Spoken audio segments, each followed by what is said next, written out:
Hello, beautiful souls. Welcome to another beautiful episode of Happiness from Within, where our goal is to touch people's hearts and souls at a very deep level. If this is your first time tuning in, welcome. Deeply honored to have you as part of the show. This podcast does not happen without you guys.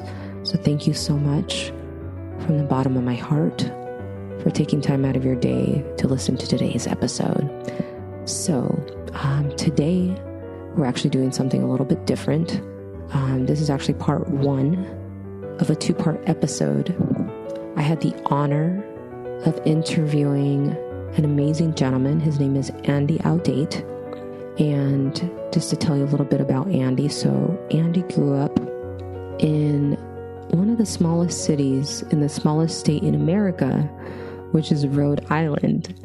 So his dreams were not small, though. He wanted to move out and create an environment that was safe and facilitated progress.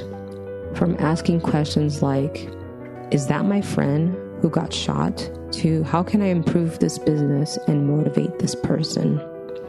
Andy shares it all in this podcast. This mindset has led him to amassing $1 million at the age of 20. He lived in an environment that was fueled by gang violence and drugs. All he had was his positive mindset and his 4 principles. His 4 principles is 1, first, commit to your goal. 2, figure out the rest later. 3, overcome fear and overcome doubt. 4, request support. In using these, Andy is now published author of his amazing book, No More Average. He's also a motivational speaker and serial entrepreneur. He is widely recognized as an eminent speaker with a delivery that is high energy and human potential stimulating. He was raised in a city of impoverishment and a college dropout with a little formal education. Andy took a path of entrepreneurship, which was forced his way to endless education, which has become the reason for his success. This path has not only changed his circumstances, but also allowed him to effectively communicate the desire to be great to others. He helps entrepreneurs start and scale their business, and he lives in Los Angeles, California. So it's truly an honor to interview this gentleman. It was only going to be about a 30 to 45 minute interview, and it ended up being 2 hours. So we decided to cut it up in 2 different parts. So again, this is part 1. I just encourage you to sit back, relax, grab yourself a cup of coffee, a green smoothie, a cup of coffee or tea. And I'm repeating myself, but you know what to do. So yeah, just sit back and relax, and I'll catch you in the episode. Hello, everybody. Welcome to episode 21 of Happiness from Within. I am so ecstatic for today's guest, Andy Audate. He is an incredible gentleman making such an impact in the world. So Andy is a published author, motivational speaker, and serial entrepreneur. He is widely recognized as an eminent speaker with a delivery that is high energy and human potential stimulating. Raised in a city of impoverishment and a college dropout with a little formal education, Andy took a path with entrepreneurship, forcing a course of endless self-education that has amounted to his success. This path has not only allowed him to change his circumstances, but allowed him to effectively communicate the desire to be great to others. He helps entrepreneurs start and scale their business, and he lives in Los Angeles, California. So we're going to actually hear more about his story, and I actually have him here on the line. Hi, Andy. How are you? Hey, Janet. I'm so ecstatic to be on your show. I love that word, ecstatic. I might be using it. Thank you. How's your day going today? Oh, amazing today, man. Amazingly. Woke up at 3 o'clock in the morning, feeling good, feeling blessed, and then went to the gym and got my day started. So it's a powerful day. I'm happy to be alive. That's awesome. Glad to hear. So let's go ahead and jump in. Andy, where are you from? I'm originally from the East Coast. I'm from a the smallest state in the United States, and I was raised in the smallest city in the smallest state. You're from Boston, right? From Boston? Actually, I was born in Boston, but I was raised in Rhode Island. Rhode Island's the smallest state. Oh, okay. Very interesting. What was that like? Oh man, it was definitely an experience like no other, because I was raised in an impoverished area where it was gang violence. Thank you. It was gang violence, drug activity, drug abusers, and people of alike. And I realized that, hey, I wanted to be in a different environment. I wanted to create change in my environment, but I also wanted to live in a different environment so that way I can thrive and not live essentially in crabs in a bucket. Well, now, did that mindset start in an early childhood, or did you have mentors, or where did that motivation come from? The idea was like, hey man, I know there has to be something better than this. Like, why is it normal that if you hear that there's a shooting, why is it a normal thing to say, is it my friend that got shot? I'm just curious. That's not a normal mindset to think of a shooting and you automatically think of, oh man, I'm questioning, is it my friend that's either the shooter or my friend who is the person that got shot? Because you come in this environment that essentially is not designed for you to thrive. It's not designed for you to progress and excel. It's designed for you to essentially force yourself to survive. So not thrive, it forces you to survive. And literally survival in that environment is just get by. Wow. Now, did you grow up with your mom and dad? Do you have any siblings? Yeah, I mean, I lived with my mom and dad, and I have a little brother who's now about to graduate college. So he's a smart young dude. He's about to graduate college before 6 months before everyone else in his class, because he got all his credits complete. And life at home was amazing, if I were to say, because I'm still alive, thank God. But absolutely, life at home was amazing, but because it supported me in building who I am now. Where one day when I was younger, and my dad came to me in my room, he came in my room and said, "Hey Andy, I'm going to New York and I'm going to buy some clothes, because in New York clothes were cheap. You can buy a shirt for $1 in New York and some parts." Huh. And so, yeah, if you go to some parts of Brooklyn and Queens and Manhattan, you can get shirts for $1. Wow, fascinating. So at that point, what he is essentially doing is that he's buying clothes to send home to his hometown in Haiti. I'm Haitian, so we'll buy clothes and ship it to them, or buy clothes and put it into a big bag. So say, for example, somebody's came from Haiti to the United States, and they'll come and visit us, or they'll visit our immediate family throughout the state. Then what they'll do is, hey, I'm going to give you a big suitcase. I'm going to bring, and I'm going to fill it with as much clothes as possible.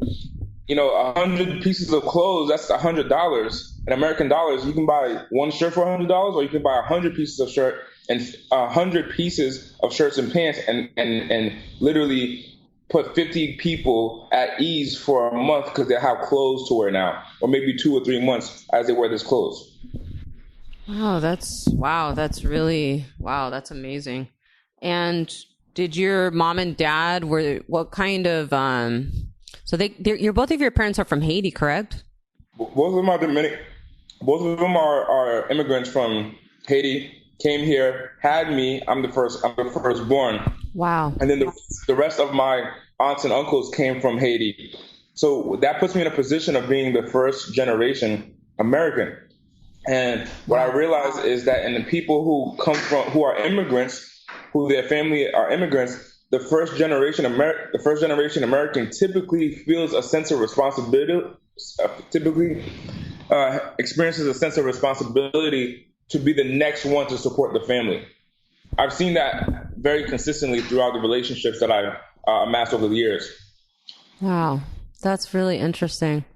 So let's take us forward. So I know in your story, we're going to go into it. I'm really excited to share with the audience about your experience that you had with Les Brown. But you have such an amazing story from what I was reading. So take us back. So from what I was reading, one of your first jobs that you had, you were working in fast food at Wendy's. Can you talk about your experience with that? And then we'll go from there. Yeah, 100%. At I don't know, this isn't going into high school. I'm realizing like, hey man, like I need to make some money. Yeah. I need to make some money because although my parents are there, the income wasn't there. The income wasn't there. Like one of my favorite meals was ramen noodles and hot dogs. So this one meal might cost about 75 cents, and we create the ramen noodles and you put the hot dog in the microwave. And what happens when you heat up a hot dog in the microwave, you don't grill it, is it ends up popping, and it's split down the middle, and it gets a little bit juicier or fatter.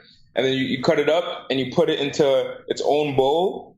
And then you take the bowl that's hot and you put it on the windowsill.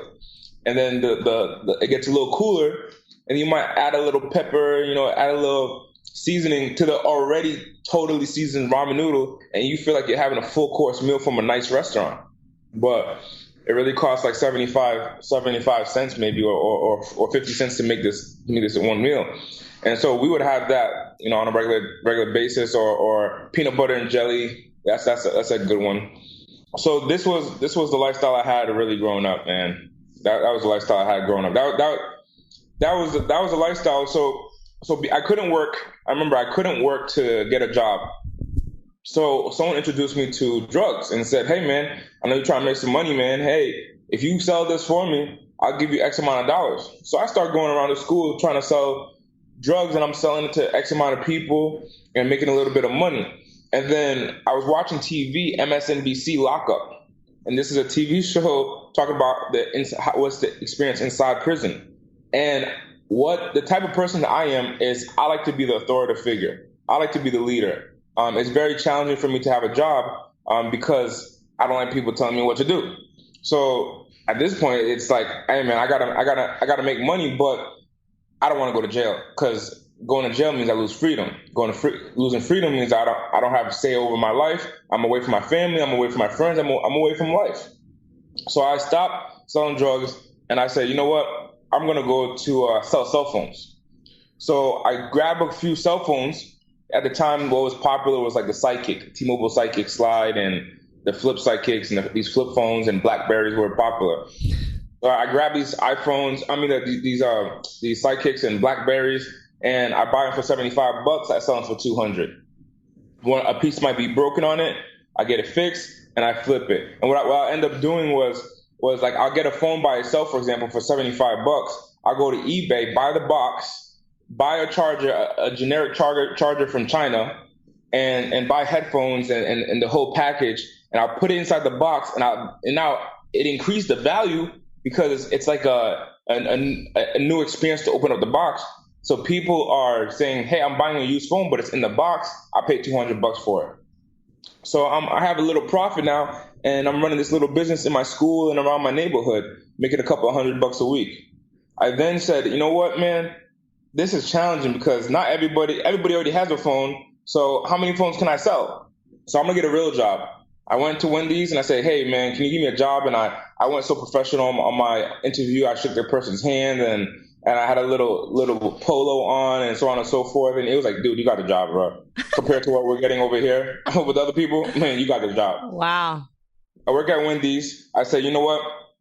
After maybe working there for 8 months or a year, or I forgot how long I worked there. But I remember just saying, my job throughout my day, my goal, my target is to decrease the time that I hand food to fat people. That's what I was saying. Because that's what my managers want me to focus on. It's like, hey man, I want you to decrease the time that it takes you to hand the food out. So I want it to go from 1 minute from as soon as they stop at the drive-thru, as soon as they start and get their food, I want it to go from 1 minute and 20 seconds to down to 20 seconds. Oh my God. And that was our goal. Like we'll get somebody out in 25 seconds to get them a fry. Excuse me, can I get a fry? Pull up to the second window. I cash them out. Someone hands me the fry. I give it to them. And then the customer is off on their way. And we'll be like, yeah, go team. We did it in 25 seconds. I said, man, there has to be something more to life than just this, man. Yeah. There got to be something more to life. Mm-hmm. And that's how my workforce started. Wow, I love the mindset that you've had since a young age. That's really inspirational. And so then after that, you You get a job at Metro PCS, correct? Yeah, after Wendy's, I was making $7.40 per hour at Wendy's. Wow. And then we did the math. I did the math, and I was trying to get a raise. That's the mindset. It's like, hey, work to get a raise. And then once I got the raise, it was a 10 cents raise. So I went from $7.40 to $7.50. Yeah. And I was ecstatic. I'm gonna use that word again. I'm gonna use that word on you. Absolutely. I was ecstatic. And so you do 10 cents, multiply it by 40 hours. You're like, yes, a little bit more money. I can buy, a candy bar with this money. Yes. So there was a guy, Brian, who was working there for years. So all these 10-cent raises and 25-cent bonuses and all that stuff, he ended up getting to $8.35. So to everyone in the whole entire group, everyone's at $7.40, $7.30, $7.50, and he's at $8.35. Everyone's kind of like not envious of him, but like, man, I got to work up to that level. Then Brian got sick, and he took some time off for work. He had to get a surgery. And in the computer system, if you don't clock in for X amount of days, it literally considers you terminated. Oh, wow. Because Wendy's and Arby's are the same company. So they have so many employees that they don't want to keep them in the computer because there's a cost to keeping them in the computer every single month. So if you don't clock in for a certain time frame, they consider you terminated. So in the computer, he's telling his manager, like, hey, man, I'm having surgery, but I'm going to come back. I promise I'm coming back. And then his manager's like, hey, man, no problem. We're reserving your spot. You're a loyal employee. We love you. Da-da-da-da. He came back after X amount of months. I think it was 3 months he came back. And they said, hey, man, okay, so this is what happened. You got terminated in the system. There's nobody in the company that can bump your pricing back up to where you were. So you're technically a new hire. Although you know all the basics, you know everything that you need to do, you have the knowledge, but you're considered a new hire because you haven't worked here in X amount of months. So he went back down to $7.40. Oh my God.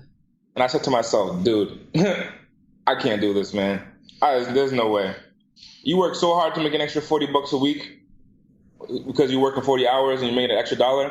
And then out of nowhere, because of this, you just went down. I said, I got to learn how to make more money in less amount of time. So I went to a store that gave us time and a half on Sundays. So my idea of making more money was time and a half and on Sundays. So, and it was cleaner because when I leave Wendy's, I smell like French fries. So I went to a clothing department store and I said, hey, can I work here? And they pretty much said, what's your credentials? And I said, I work at Wendy's, but I'm the drive-through coordinator. So what that means is that I talk to a lot of people, and I'm a people person. So I can definitely attract more people to purchase more because I'm a people person. So they gave me a shot. At Bob's, that's the name of the store, the goal in the store was to give away Bob cards, which was the loyalty cards. It's free. And the people who gave the most Bob's cards away, this free product, this free loyalty card, just to capture the customer's email and phone number, got to essentially choose their hours.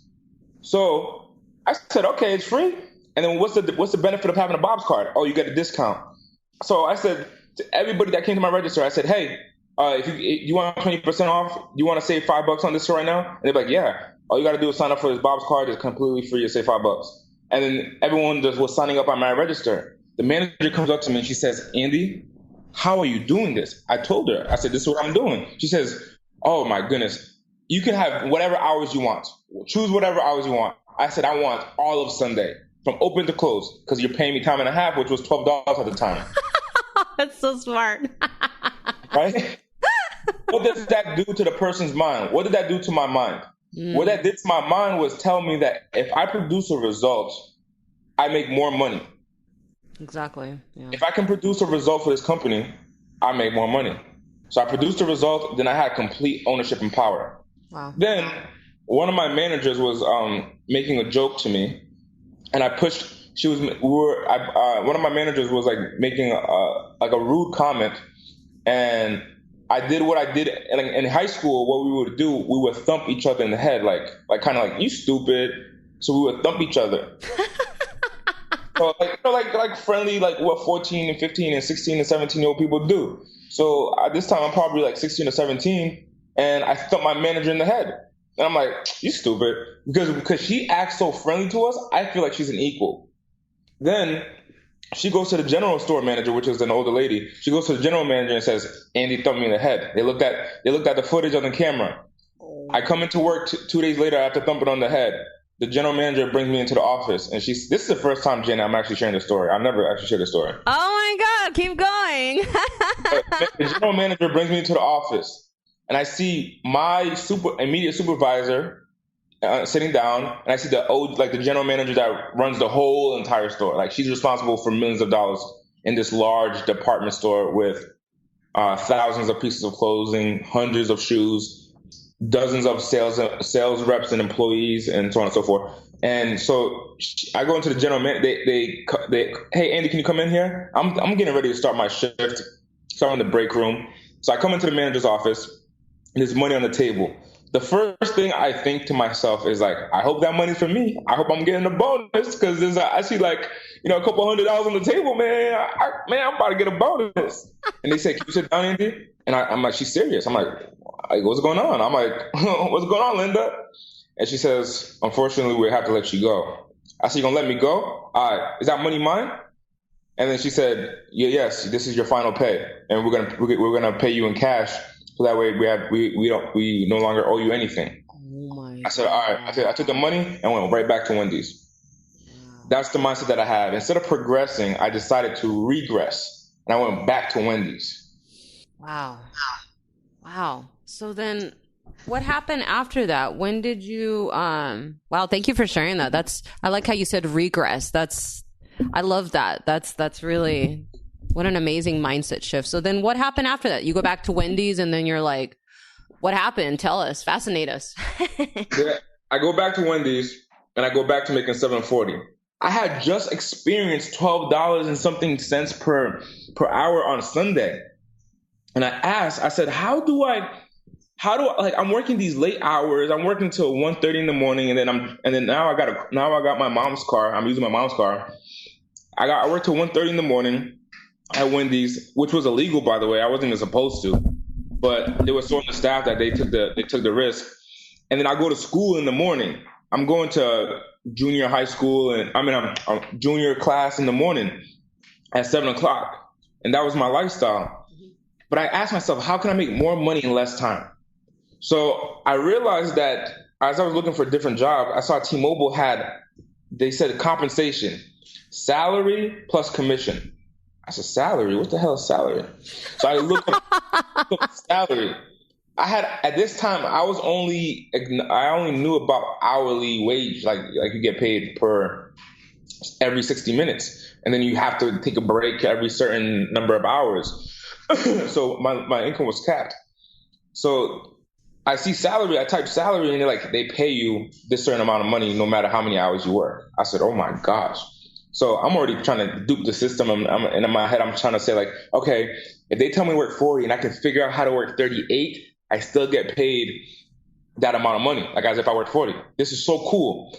But they also pay you commission. And I looked up commission, and it means that I get paid per transaction. So I'm like, what? In the hours that I'm already there, I can make extra money by transaction? This is crazy, man. So I go to T-Mobile.com, and I'm this 17-year-old, 16-year-old person trying to apply at T-Mobile. Now, T-Mobile's structure is like, no, they're trying to hire people who are going to be here to create a career. That's what they're looking for. So I take the test. I do the whole 9 yards. I call the manager. I'm like, give me a job. And I come in as a 16-year-old or 17-year-old person, and they're like, yeah, no, we're not going to hire a 16 or 17-year-old. So down the street from T-Mobile was Metro PCS. So I said, you know what, man? I'll just go to Metro PCS and I'll see what I can do. I said, how do I apply here? They said, bring in a resume. I said, perfect, because everywhere else was online. That means I can't kind of force myself in. So I walk into Metro PCS next to the T-Mobile, and I give my resume to that person. I said, you know what? I'm going to go to all the Metro PCS around me. So I go to the one literally in the next city over, and I give my resume to that person. So I give my resume to 2 Metro PCS at this moment. Then I go around, literally around Providence and Pawtucket, which was where I'm from, which is Rhode Island, the state of Rhode Island. And I go deliver my resume to all these places. You're going to love this, Janet. Watch this. Talk about progression. Then I get the second location that I ended up going to was a Hispanic woman who was a little bit older than me. Not a little bit, she was much older than me. And she saw me coming with a polo, and I was young, black, and she said, you know what? I'm going to give you a chance. You came correct. You came professional. I'm going to give you a chance. So she hires me. Then I'm learning from her store. So this is the second store. I'm learning from her store. This is the second store that I went to deliver the resume. So now she hired me. I'm learning from her store.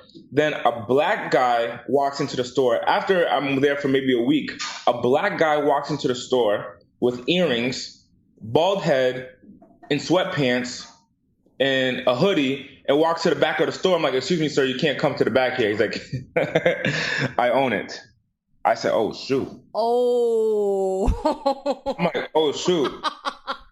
You're black and you own this? He said, yeah. I said, but everybody else, like my regional manager, who's above the manager that hired me, he's white, and everyone else you got white, black people, you got Hispanic people, you got everybody, but you're black and you got earrings, bro. I didn't think that that was possible, because people that look like you usually like end up being, from what I know, like drug dealers or something. Like all I know is the hood. Wow. And he was like, hey man, I own the spot. And not only that, I own this location, this location, this location, and he's sharing me all the other locations that he owns. And I'm like, I delivered my resume to all of these spots. And I said, oh my gosh. So I literally all my applications went to you. He said, yeah, I guess. But this one, because you got in front of the manager knew you, the manager liked you, the manager said, you know what, I'm gonna give him a chance. And that's why you got the job. So after training for about a month, the first store that I ended up giving my resume to, I go work over there. They transferred me. And I go meet the guy that I gave my resume to when I first applied, the first store that was next to T-Mobile. And I talked to him and I say, hey man, remember I applied with you? Da-da-da-da. He ends up confessing to me that he threw away the resume once I gave it to him. He threw it away. Oh man. So when people are going for a job and so on and so forth, and they just apply once. I mean, the reason I believe, based on knowing the person after working with him for a year afterward, based on knowing the person, he was a very insecure and inferior person because he wasn't producing numbers. So if I come in and I get a job and I do well, I'm a threat to his job, his security. So that's why that's why I believe he threw it away. And it ended up being true, because I ended up being that person's manager. Wow. He was there before me. So I'm 17 or 18 at the time, and I work in the first store that was next to the T-Mobile. I'm working there. Behind that store actually happens to be the home office for all the locations. There was 10 locations in total. He happens to be the home office.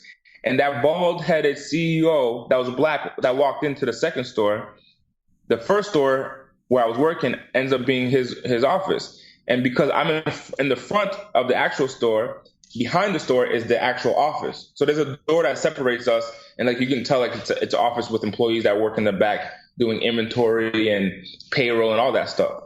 So I'm 18 years old at this time, and I'm going to the back saying, hey, there's no customers up front. What are you doing? And the woman would say, I'm doing payroll. This is what payroll is. This is how it looks. Okay, great. And then I would go to the back throughout my shift, and I'll say, hey, there's no customers. Can you talk to me about what you're doing, James? Which is the CEO. And he would say, hey, I'm doing deal with credit cards. I said, can you teach me how to get a credit card and like what credit is? He taught me what credit was. He taught me the basics of being an adult, essentially, with my finances. Then 6 months in, he says, man, you're doing so well at this store. I want to, like, you're managing this store, but there's not really much interaction with you and customers, because I mean, this is like the slowest store. I want to send you to a terrible store, and I want to see what you could do there. Wow. So I'm 18. I go to a store that's away from the office now that I officially have to run without the CEO's help. There's people that are age 26, 35, 40 working there. And they're terrible. I mean, the numbers are just horrendous, and it's in a mall. So I said, you know what?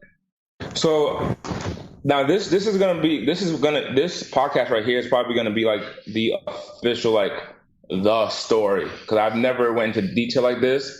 It's always been the same rehearsed story of how I became a speaker and how I became a traveling entrepreneur and stuff like that. But no one has ever heard this content. So this is the first time ever I'm relaying this content. Most podcasts are like 20 minutes, quick in, quick out. But this is the first time. So thank you for this opportunity, Janet. Oh, I'm so honored. Wow. Please, I'm sitting at the edge of my seat. Share with the audience, please. I do probably 30 to 40 podcasts per month, and this one's intense. So wow. So we're at the. So I'm sure you'll edit all this out. Yeah, well, of course, no problem. So I'm running. So I get transferred to another store, which is in a mall, and I have all these employees now, technically, that are all older than me, and my job is to turn around the store and get it to at least doing well. What ends up happening is that these people aren't taking me serious. They're like, yo, this dude's 18 years old, still in high school, talking about I can't come to work at 10 o'clock in the morning because I'm in school, and he's my manager, and I've been out of high school for 10 years. This is ridiculous. So they're not giving me the respect that I need. I went to my regional director at the time, and I said, hey, Mike, like, what do I do? He said, Andy, clear your house. I said, what do you mean clear house? He said, fire everybody then. I said, but if I fire, I come from a place of scarcity at this time. If I fire everybody, I'm not going to have employees. He said, then you got to get new ones, and you got to figure it out. But I'm busy. Got to go. And I'm like, damn, dude, like, wow. All right, man, you're leaving me in this tough position, and I got to find employees. I've never done that before. I gotta run this store and get it to increase revenue. Like, what the heck, man? All right, you know what? I know what to do. I went to Instagram and I said, get interviewed on the spot today. I had an interview day, something I've never done before. I just thought about it. And then that idea ended up being taken in the company moving forward for years to come. So what I did was the old process of doing interviews was that people would have to come in, apply, or we would have our advertisement and people would come in, apply, then they schedule an appointment, and then they'll come in. During that appointment, we'll spend an hour with them and so on and so forth and spend all this time. What I did was I promoted a one-day interview where everyone, as many people as I can, I'll give them 30 minutes or 20 minutes and I'll interview them right there on the spot, and I'll make a decision that night with who I'm going to hire.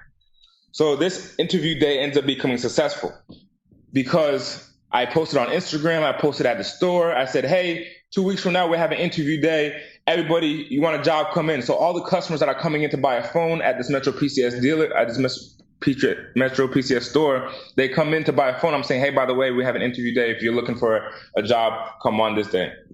That day comes. I schedule employees to take my shift because I'm the manager. I schedule them to take my shift, and I'm doing interviews left and right. Bunch of people, other people from the mall, from different stores. I said, hey, get hourly plus commission. A bunch of people didn't even know about this idea of hourly plus commission. I do an interview with somebody from my high school. He saw it on my Instagram. He came and got a job. He came and applied.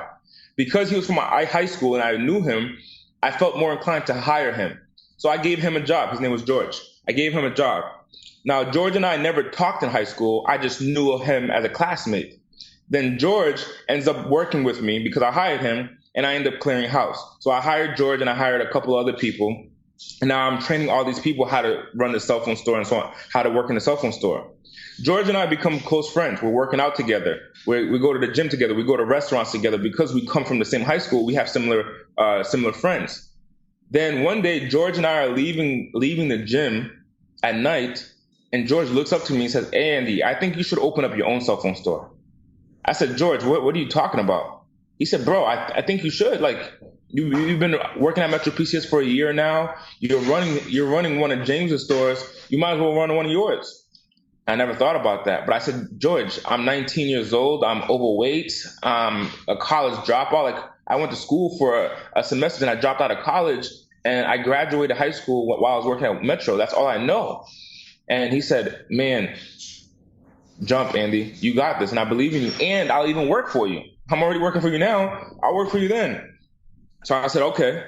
I put in a 3-week notice to James, the CEO, And I said, hey, I'm giving you 3 weeks, 21 days because I'm a manager. And you need more time to get another one. And I'm letting you know that me and George are leaving to open up a cell phone store. I get a response in the email after I sent this long email. I'm talking about paragraphs. I'm talking about, we love you, we thank you, you're amazing, it's powerful. So, and he says, his response in the email, congrats. Wow.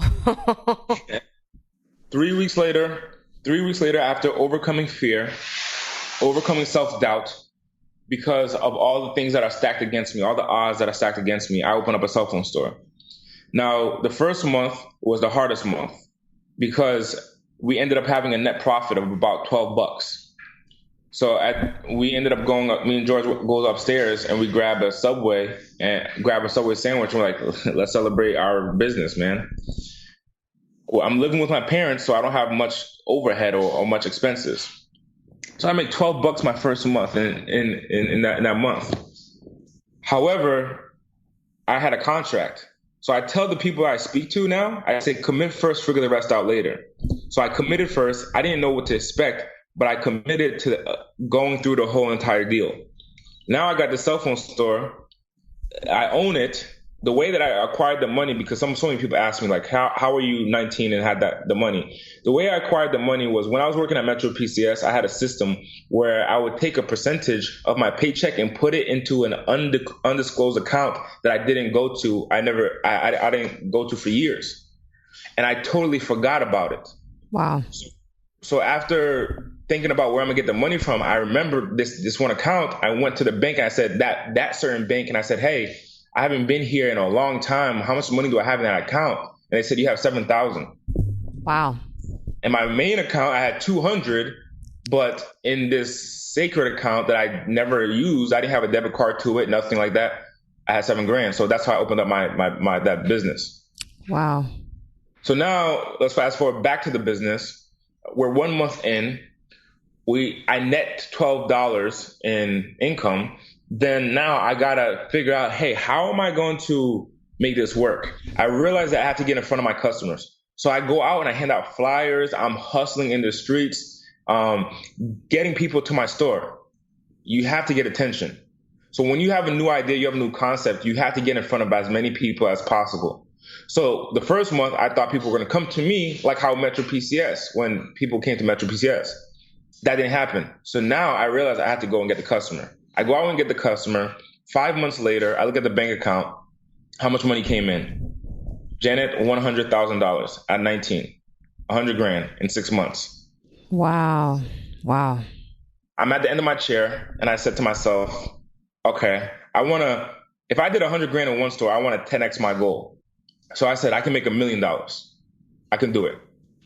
And then the process was the same. I had to overcome fear. I overcome doubt. There's all these challenges that's stacked against me. And I said, you know what? I'm going to do it regardless. Because number one, I believe in God. So if God's going to give me the idea of expansion, God's going to be there somehow to support it.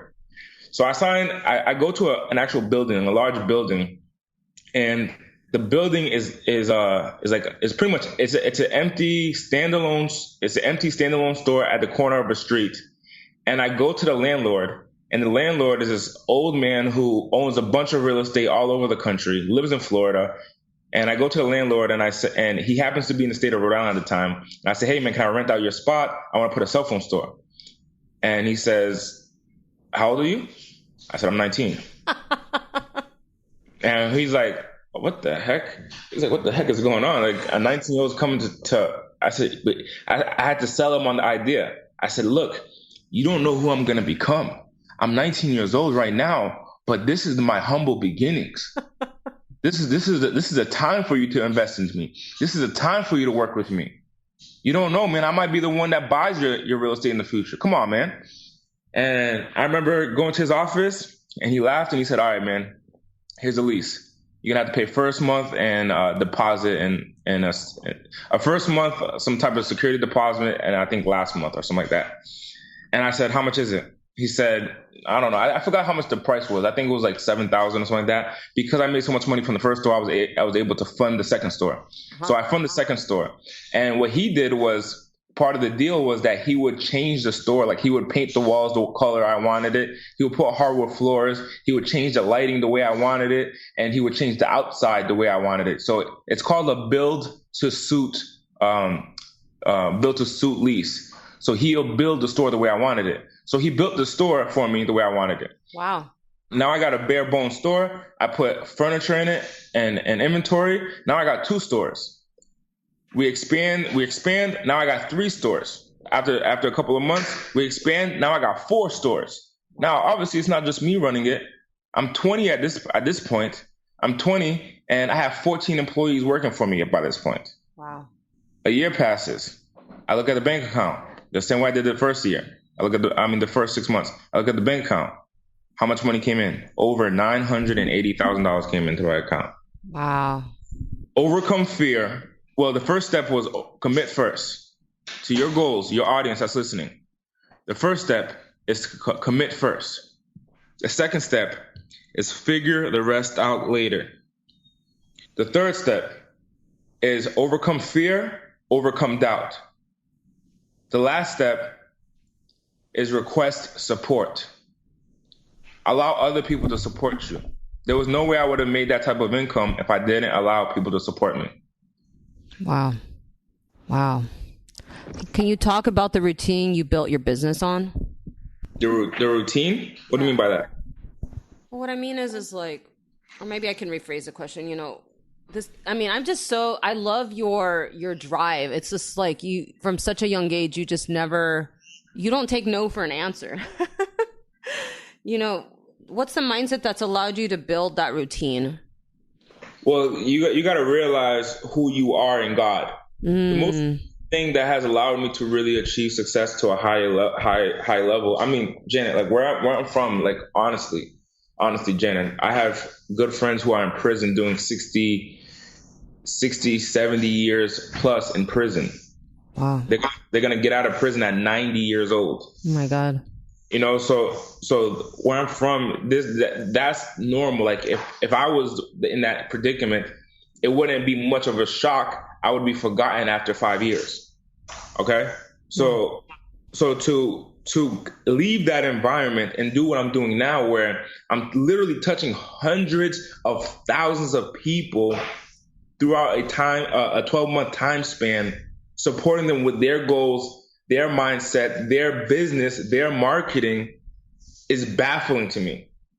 I'm in my apartment on a high floor in downtown Los Angeles right now, overseeing palm trees that about 0.8 miles away from me, less than 1 mile, is the Staples Center where the Lakers play. So Lonzo Ball, LeBron James passes by my apartment complex to go to the Staples Center to play there. BET, MTV hosts their awards ceremony literally half a mile where I'm at.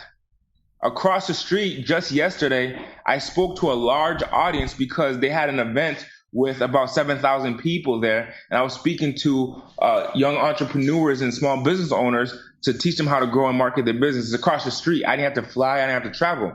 I'm in the space. Where I'm from, it was boarded up housing. It was dirty weeds and nasty grass everywhere. It was 3-story housing that hasn't been washed in maybe 23 years. And the streets were disgusting. You would see gum. The gum would turn black on the floor and nobody would clean it up on the streets. There would be gas stains and oil stains from 15 years ago on the roads. They street sweep, but they don't actually power pressure the ground. So it's technically disgusting, but without dirt on the floor. That's where I'm from. So to see the transition when I'm overlooking these palm trees and I'm in downtown LA overseeing the Bank of America building that's so high up, that's always in the movies. This is different. Wow. This is different. It's a mindset shift, and I'm not sharing that to impress people or to show arrogance or any of that type of emotion, but it's showing that, it's fucking possible. to the 18-year-old that's listening to this, to the 16-year-old that's in that type of environment, to the 25-year-old, shit, to the 50-year-old that's listening to this and like, yo, I don't see myself ever getting out of this hellhole that I'm in, recognize that it is possible. Totally is. So the mindset is to have a vision bigger than where you're currently at. When I was young, I was typing Beverly Hills on my computer on YouTube. When I was 16, 15, 16, whatever, there was a TV show called 90210, and I would watch it, bits and pieces. I'm like, damn, like they're getting into black Suburbans and sitting in the back of these nice SUVs and driving from this part of LA to that part of LA. And I type in Beverly Hills. I'm like, man, I want to go there one day. Eventually, when I got to a point in 2016 and I'm running all these stores, I go to my best friend and I say, hey, man, you want to do something different and crazy? He said, what do you want to do? I said, Pat, let's move to the West Coast. He said, Andy, have you ever been to California? I said, I've never, ever been to California, but I'm committed to it. Let's move. And the same process, overcoming fear, overcoming doubt, overcoming anxiety, overcoming stress. It took me 86 days to overcome all this negative emotions. And then next thing you know, I was able to do it. It took me 86 days. I closed down the store. I overcame the doubt. I moved to California. I got onto a plane. When I landed in California is when I became a resident in California. And it was official. My car was here. All my stuff was here. And I had never been to California before. So I remember landing and I took a deep breath and I said, yo, I'm home. And I have no place where home is because I didn't have an apartment yet. I just know that this is where I'm supposed to be. And I've been here for the last three years. Wow. Like no plans. You're just like, I'm doing this. Wow. My next question to you is if you can share with the audience, what are insecurities that you deal with on a daily basis? Man, that's a good question. That's a good question because we go from talking about my past, so now you're talking about current, huh? Heck yeah. Yeah, that's a great question. So insecurities that I deal with on a daily basis is that, am I enough? Wow. Am I, number one is I ask myself, am I the one? And I have to constantly sell myself on me being the one. Like I'm the one. Tony Robbins, who is a powerful speaker and a transformational coach, where 15,000 people come to his event at one time, and all his companies collectively generate about $5 billion. He came to my seminar in 2018, so last year. It was actually a year and like 13 days ago. And he came to my seminar after I just spoke. I'm a 23-year-old speaker. He started at 22. I look at him in the eye and I see what I see. What I see in that moment when he came to my event, literally, as I'm looking into in his eyes, I see the transfer of power right then and there. I see the transfer. He's in his 60s or going into his 60s, and I'm 23. He started at 22 the same way I started at 22, but at this time I'm a year in the business of hosting seminars and becoming a speaker. Tony Robbins comes to my event, shakes my hand, and I experience the transfer of power right then and there. Wow.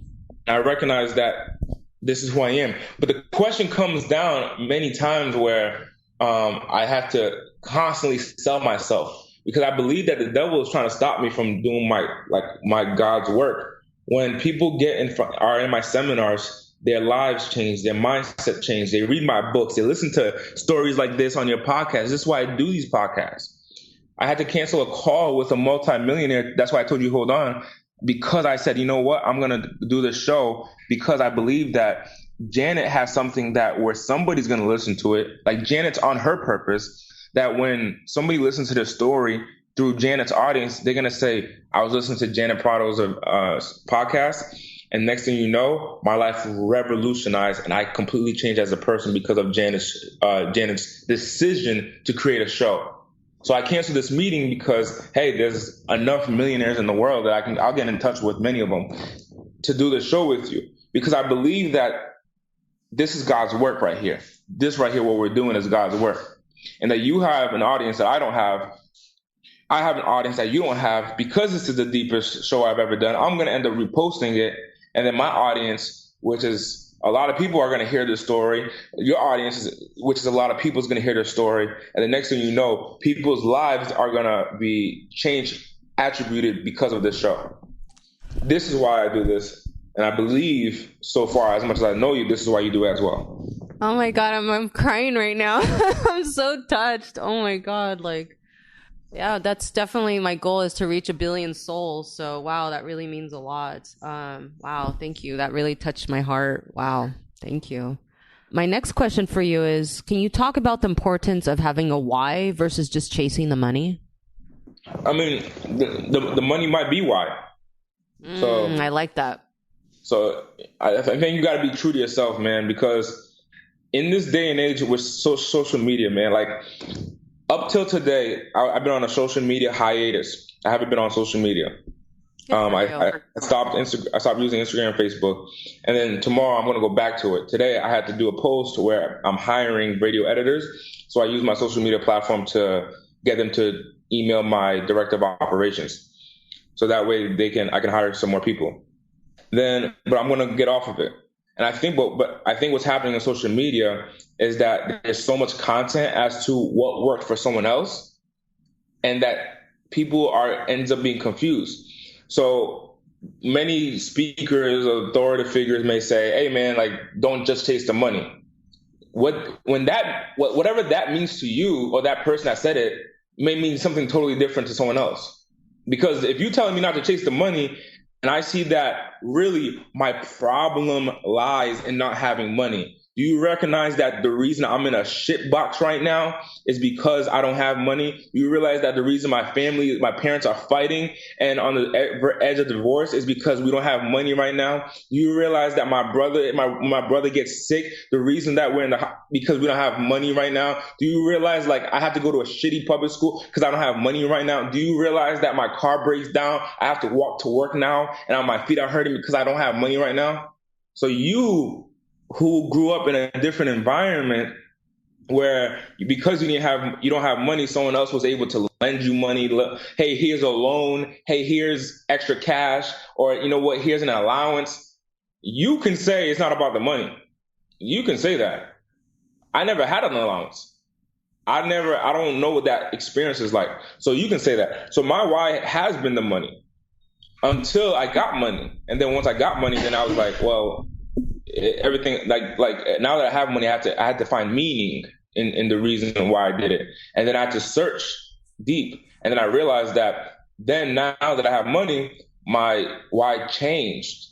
And then my why became to support other people to experience what I experienced, because it's such a good feeling. It's like if you end up watching a great movie, you're going to tell your friends about it. If you go to Disney World and you have an amazing experience, you're going to be like, hey, guys, like, if you want to have fun, go to Disney. This is an amazing experience. You got to do it. So when I got out of my certain environment that I was once in and moved to the West Coast and started living an abundant lifestyle, I said, yo, I got to teach other people, man. I got to teach other people. I got to give other people access. Wow. So my why changed. But hey, man, you might have to use the money. I love that answer. That's amazing. I would love for you to talk about your experience that you had, your encounter with Les Brown. It's very fascinating, and how that journey began in that part of your life. So to go back to transitioning to what you do now. So I stopped the cell phone stores. I stopped the cell phone stores. It took me 86 days to stop it. I come to California. I take that breath of fresh air. I type in Los Angeles on my phone from the airport, and it brings me to downtown Los Angeles. I didn't know what part of Los Angeles to stay in because I was so new. I was nervous to sign a lease I was nervous that during the day, everything looked nice, and then at night, it turned into like a bad environment that I didn't want to be in, because Los Angeles is infamous for that. So I ended up going to this nice resort style apartment, high end. I had a ton of money when I came here. So I ended up going to this nice place, and I signed a lease in like the nicest place I could find. And then I'm overweight at this time, and I go out for a run. So I got an apartment.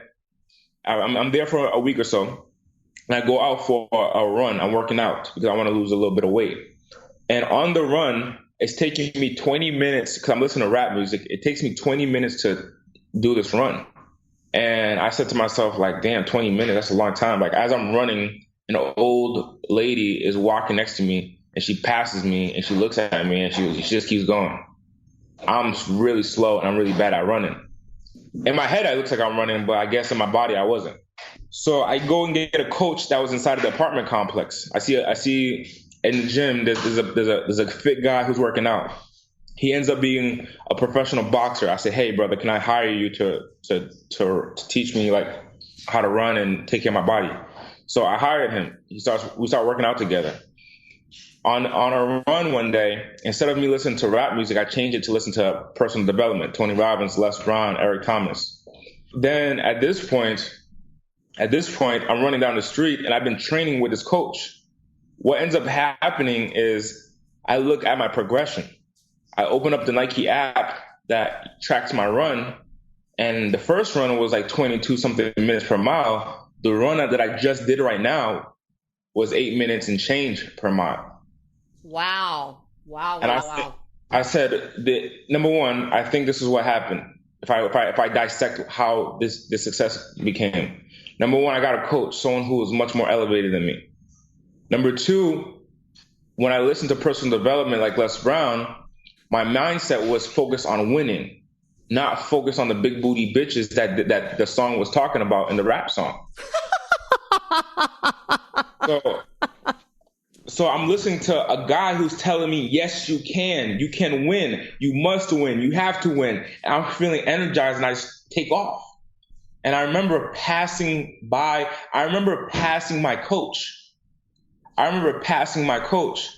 Now I'm gonna share. I remember passing my coach, and it was early in the morning, and this is what happens.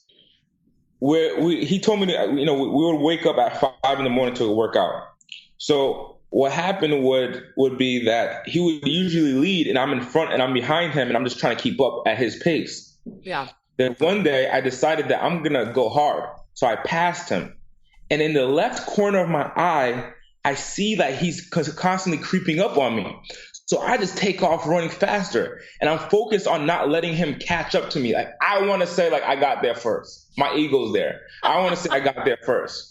So I'm pushing. I'm like, nah, because I see it in my left corner of my eye, that to the left corner, like right behind me, I could see the shadow of him creeping up on me.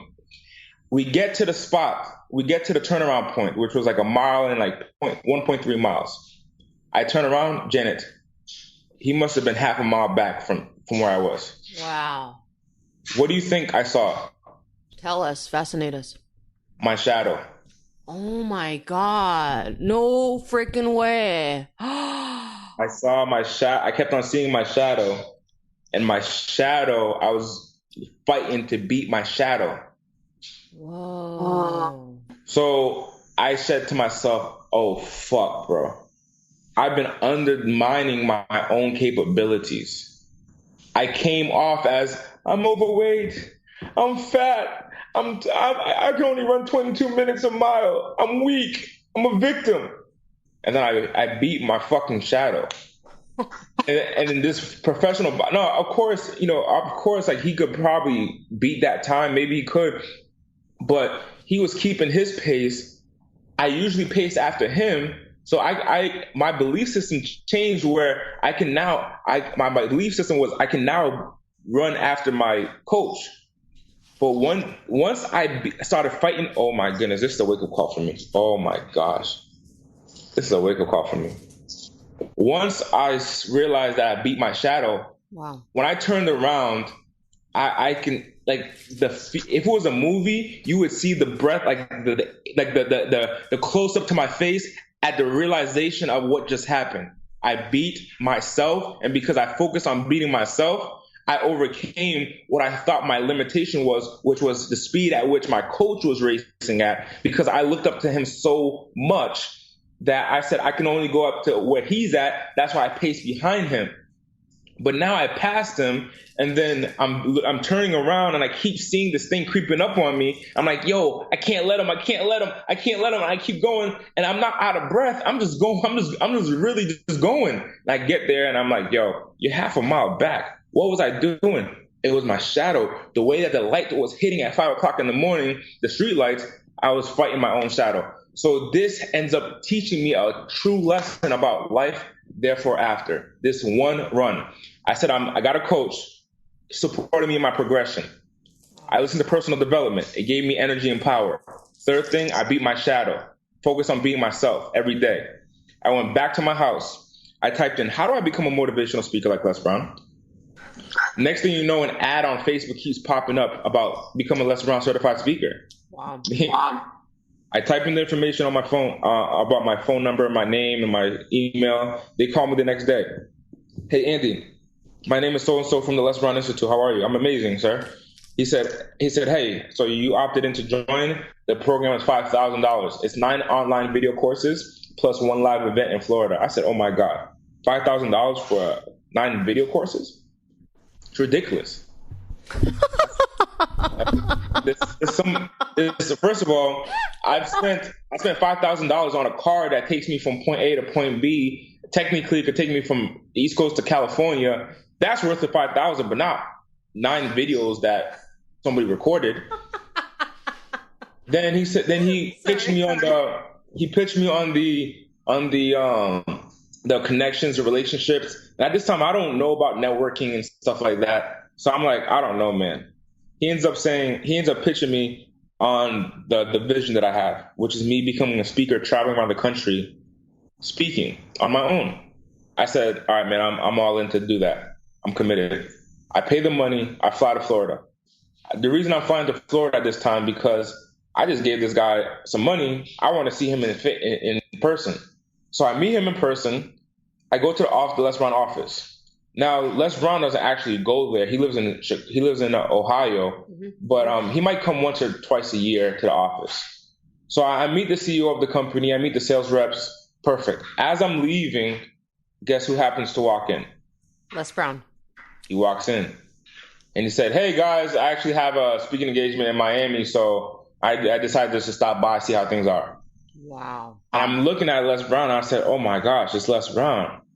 And he looks at me and he says, young man, you look like me when I was younger. And he touches my face. And I look at him and I said, Les, your voice sounds like YouTube. Your voice sounds like YouTube. My gosh. And he laughs and he walks away. Then I go to his, I said, you know what? I'm not leaving the office, man. I'm staying here. I gotta get this, I gotta get a photo with him or something, like autograph something. So I just sit down quietly and I just wait for my opportunity. I'm on my phone scrolling through my screen, secretly just like going left and right on my screen, waiting for my opportunity to get up and say, hey, Les, can I take a photo with you? I overheard him talking about him going on tour and they're looking for speakers. I have a story, I think. I want to go on tour. I go to the president of the institute and I say, hey, can I go on tour with you guys? He laughs at me. You're 21 years old, man. You're naive. You don't have experience in this business. You're a student. So you're technically 1 out of 485 people that want to go on tour. I don't think this is the opportunity for you. And he said, hey, man, I'm busy. Can you leave? And I walked out and I said, this guy doesn't understand. My mom needs me to be successful. Her wrist has been hurting for the last 20 years because she's a dental hygienist and she's been working people's mouth for the last 20 years. So her wrist is now jammed up and she has to wear a brace. My brother just started college at this time. My dad, right before I moved to California, he said, you know what, Andy, you're the man of the house because I just got laid off from my job. So do you think you can stay in Rhode Island and support the family? And I said, Dad, I got to go. There's something big in California waiting for me. I don't know what it is. I got to go. And I said, dude, I got to be successful. Hello, beautiful souls. Well, that is a wrap. Really want to thank you for joining me on this beautiful episode of Happiness from Within. You can actually follow Andy on Instagram. He's at ANDYAUDATE. You can also reach him on his website at andyaudate.com to get more information on his amazing services. And for those of you that are listening to this that are women, I specialize in helping women heal from trauma. I am opening up applications for my 6-month program. I'm only taking 3 women. If you are a woman that's always wanted to heal from trauma and you're really looking to absolutely transform your life, head on over to my Instagram. I'm at happiness from within now, and you can get all the details there. I'm also going to be opening up my program this fall, The Beautiful Soul Emerging. It's a group program specifically for helping women heal from trauma. And depending when you're listening to this, you can again catch all the details at Happiness from Within now. My website is going to be up and running very soon. My website is janetprado.com. And all the details of each of my programs will also be on my website. But again, it's still under construction, but will be up and running soon. Again, that's janetprado.com. Thank you guys so much. Again, I really hope you enjoyed today's episode. And I just wish you a wonderful, fabulous day. And I'll catch you on the next episode. Have a beautiful day. Bye for now.